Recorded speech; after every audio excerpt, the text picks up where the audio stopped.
வரல எல்லாம் இன்னைக்கு எல்லாத்தையும் அரசு பண்ணி விட்டு போயிருவேன். சிறுமி வைத்த கோரிக்கை, நடுங்க வைத்த உத்தரவு. எத்தனை தடவை உங்களுக்கு சொல்லுவாங்க பெரிய விளையாட்டம்? உங்களை சட்டையை தூக்கி விட்டு எல்லாம் போயிருவானுங்க. நீங்க உங்களுக்கு என்ன வேலை உள்ளூர்காரங்களுக்கு ஏன்டா போடுறேன்னு கேட்கணும்ல. இந்த இடத்துல விழுந்தா அவங்க மேல எல்லாம் ஃபைன் போடுங்க. ஏன்னா இது முழு நேரம் இது பாக்குறதா உங்க வேலை. நாங்க என்ன ஒன்னுக்கு வந்து 1 லட்ச ரூபா கொடுத்து ஆபீசர் பண்ணுவோம் உங்களுக்கு. இதுக்கு ஒண்ணு நீங்க வர வேணாம். நான் ஒண்ணு அங்க ஒண்ணு இதுக்கு வரல, பரிகாரத்துக்கு வரல. நீங்க போட்ட இந்த குப்பையை எடுக்கிறதுக்காக வந்திருக்கல.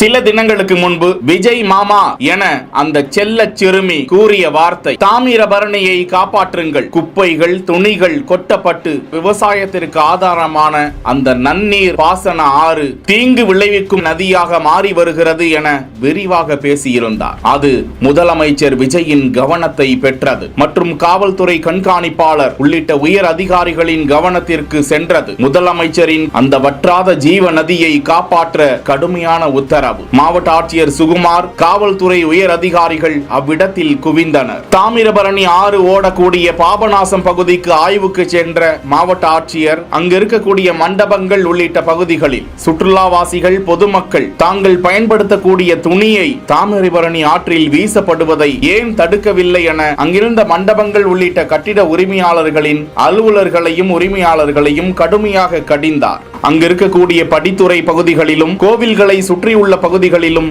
குப்பைகளை கொட்டக்கூடாது, இன்றே அவற்றை சுத்தம் செய்ய வேண்டும் என கடுமையான உத்தரவை பிறப்பித்த காட்சியை தான் பார்த்து கொண்டிருக்கிறோம். மேலும் ஆற்றின் தூய்மையை கண்காணிக்க தவறியதாக நகராட்சி அதிகாரிகளையும் மாவட்ட ஆட்சியர் கடுமையாக கண்டித்தார். அங்கிருந்த மண்டப உரிமையாளர்கள் உள்ளிட்டோருக்கு அபராதமும் விதிக்கப்பட்டதாக சொல்லப்படுகிறது. பக்தர்களுக்கும் பொதுமக்களுக்கும் தனிப்பட்ட முறையில் ஆற்றின் நதிநீரின் வளமையை காப்பாற்ற வேண்டும் என்ற அக்கறை வேண்டும் என்பது சமூக ஆர்வலர்களின் கடுமையான வலியுறுத்தல்களாக உள்ளன. அந்த ஒற்றை சிறுமியின் கூக்குரல் முதலமைச்சரை அடைந்ததற்கு அந்த சிறுமிக்கும் பாராட்டுக்கள் குவிந்து வருகின்றன. செய்திகளை உடனுக்குடன் தெரிந்து கொள்ள பிஹைண்ட் வுட்ஸ் நியூஸ் வாட்ஸ்அப் சேனலுடன் இணைந்திருங்கள். செய்திகளை வழங்கியோர் Lexco holidays, MCR pure cotton club, doctor Srivarma wellness.